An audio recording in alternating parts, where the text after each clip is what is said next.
श्रीनाथ जी, गुरु गोरखनाथ जी के चरणों में आदेश आदेश आदेश। महामाई महाकाली भैरव बाबा भगवान दत्तात्रेय जी, नवनाथ 84 सिद्धों के चरणों में आदेश आदेश आदेश। अलख निरंजन, हर हर महादेव।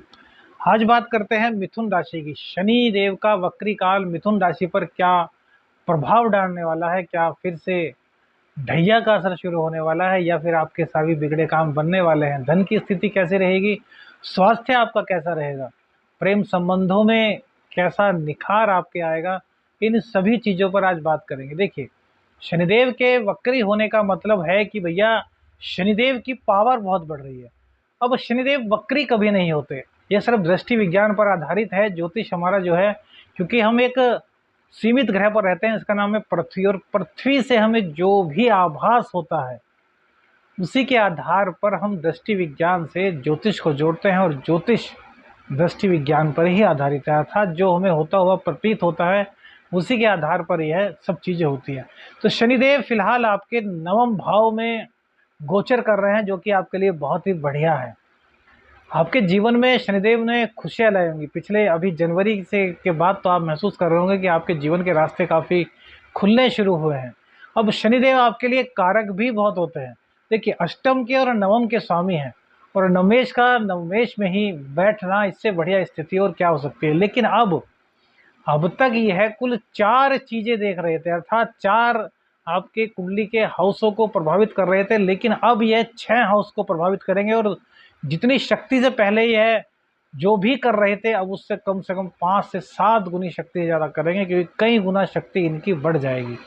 तो भाग्य का साथ जैसा आपको मिल रहा था, उससे भी ज़्यादा भाग्य का साथ मिलेगा। भाग्य के बल पर आपके सारे कार्य बनेंगे। लेकिन शनिदेव जो है वो क्रूर ग्रह की संज्ञा उनको दी गई है, और इनकी चाल जो है ना वो धीमी है। लगभग 2.5 साल, या फिर कभी कभी उससे भी ज़्यादा, जब वक्रत्व काल होता है तो उससे भी ज़्यादा ये एक राशि पर गुजारते हैं। तो इसी कारण से इनकी गति बहुत मध्यम है, तो इसी वजह से कार्यों में थोड़ा विलंब होता है। लेकिन भैया भाग्य का साथ तो आपको देंगे। मूल त्रिकोण राशि में बैठे हैं। जब ये अष्टम में थे, अर्थात जब आपके ये मकर राशि में थे, तब आपको दिक्कतों का सामना करना पड़ा था। लेकिन जब से कुंभ में आए हैं, आपकी दिक्कतें समाप्त होने वाली हैं, और समाप्त तो होती रही हैं। लेकिन संघर्ष तो भैया फिर भी कराएंगे। क्यों?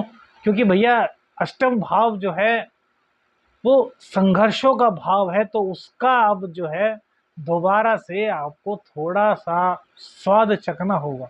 अब इसका मतलब यह नहीं कि आपको फायदा नहीं होगा, क्योंकि आपके दशम भाव को भी यह देखेंगे, दशम भाव को ये प्रभाव देंगे, तो आपके व्यापार में आशातीत वृद्धि करेंगे। संघर्ष तो बढ़ा देंगे, लेकिन आपके व्यापार को इतना चलाएंगे कि आप सोचेंगे कि यार मेरा व्यापार पहले ऐसा क्यों नहीं चल रहा था। 17 जून से शनिदेव के वक्री होने के कारण आपको इसका लाभ पूरी तरीके से मिलने वाला है। आपके व्यापार को लेकर के कोई दिक्कत आ रही थी, वह समाप्त हो जाएगी। कोई आपके क्या बोलते हैं, साझीदार आपके साथ कोई दिक्कत कर रहे थे पार्टनरशिप में, तो वो दिक्कत आपकी कम होगी। आपके वर्चस्व को बढ़ाएंगे। अब देखिए, शनिदेव की जो दृष्टि पड़ेगी वो नीच दृष्टि कहाँ पर पड़ेगी? वो पड़ेगी 11वें भाव पर। तो इनकम का भाव है, तो व्यापार बढ़ेगा तो भैया इनकम तो बढ़ेगी, क्योंकि भाग्येश भी यही है आपके। तो ऐसे में क्या होगा कि थोड़ा संघर्ष अधिक करना होगा। भाई व्यापार में थोड़ा संघर्ष अधिक किया तो आपको ऑर्डर मिल गया। ऑर्डर मिलने के बाद जब पेमेंट का नंबर आएगा, सपोज कीजिए पार्टी ने कहा कि भाई 15 दिन बाद पेमेंट हो जाएगा, तो 15 दिन में नहीं होगा, 21 दिन में हो जाएगा। बस वो 7 दिन की आपको टेंशन झेलनी है। ऐसा नहीं कि वो पेमेंट नहीं होगा, इनकम नहीं होगी, सब चीज़ें होंगी। जिस तरीके से अब हो रही थी उससे ज़्यादा तेज़ी से होंगी, लेकिन डिले अब भी होगा, क्योंकि शनिदेव का स्वभाव डिले कराना है। भाग्य, अब देखिए, भाग्य को और मजबूत करना है तो धार्मिक कार्यों में जुड़ जाइए। कोढ़ियों की सेवा कीजिए, ज़रूरतमंदों की सेवा कीजिए, जो रिक्शा आदि चलाते हैं उनकी सेवा कीजिए। उनको जितना वो किराया मांगते हैं उससे अधिक किराया दीजिए। शनिदेव को मजबूत करने का, शनिदेव की कृपा प्राप्त करने का ये बहुत ही गजब आपको उपाय बता रहे हैं। इसको टोटका कह लीजिए, उपाय कह लीजिए, रेमेडीज कह लीजिए, जो आपकी इच्छा वो कह लीजिए, लेकिन भैया बहुत अच्छा असर देते हैं। हमने देखा है, जो रिक्शा वाले होते हैं उनसे यदि आप लड़ते झगड़ते हैं, जो मजदूर होते हैं उनसे आप लड़ते झगड़ते हैं, तो शनिदेव का कोप आपको झेलना पड़ता है। लेकिन यदि आप उनके लिए कुछ करते हैं, उनका सम्मान करते हैं, मीठी वाणी से उनके साथ बात करते हैं, तो आपको भैया शनिदेव बहुत कुछ देते हैं। और आपके तो भाग्य स्थान में बैठे हैं, आपको तो भाग्य को इतना अच्छा कर देंगे, इतना अच्छा कर देंगे, यदि आप उपाय करते हैं तो आप सोच भी नहीं कर सकते। अब इनकी दृष्टि पड़ेगी आपके पराक्रम भाव पर, तो जहाँ पर कि सूर्य देव विराजमान है, तो पराक्रम तो भैया बढ़ाएंगे, लेकिन उसमें कहीं ना कहीं जोश की कमी हो सकती है। लेकिन भैया सूर्य देव की राशि है और जोश की कमी हो जाए, ऐसा हो ही नहीं सकता, क्योंकि दोनों पिता पुत्र हैं। तो ऐसे में क्या होगा कि कहीं कहीं आपका मन करेगा कि यार ना करो, कल कर लेंगे। तो बस आपको इस कल को टालना होगा। काल करे सो आज कर, आज करे सो अब, पल में पड़ ले होएगी, बहुरी करेगा कब। दोहा सबने सुना होगा। अपने जीवन में इसको अपनाइए। और मिथुन राशि वाले तो यार बैलेंस के मालिक होते हैं। कन्या राशि और मिथुन राशि बैलेंसिंग के माहिर होते हैं ये लोग। तो आपको बैलेंस करना आता है, आपको मैनेजमेंट करना आता है। आप काहे को कल पर छोड़ रहे हैं भैया? आज का काम आज ही निपटाएंगे तो आपको बहुत अधिक फायदा होगा। अब इनकी दृष्टि भैया 8वीं पड़ने वाली है, छठे इनकी जो 10वीं दृष्टि है वो पड़ेगी आपके छठे भाव पर। तो रोग रिपू ऋण तीनों को समाप्त करेंगे, यहाँ के कारक होते हैं। तो कोई भी कॉम्पिटिटर आपके सामने टिक नहीं पाएगा, आप कुछ भी कर लें। अर्थात हम कॉम्पिटिटर के लिए बोल रहे हैं, कॉम्पिटिटर आपके कुछ भी कर लें, आपको हरा नहीं पाएंगे, आपकी बुद्धि के सामने जीत नहीं पाएंगे। आपके जीवन में बहुत अधिक खुशियाँ लेकर आएंगे। रोगों से पीड़ित थे तो रोग आपके कहीं ना कहीं कम होंगे। रिपु शत्रुओं से परेशान थे तो शत्रु भी आपके परास्त हो जाएंगे। ऋण से पीड़ित थे तो ऋण भी उतरना शुरू होगा। व्यापार चलेगा तो भैया ऋण भी उतरेगा।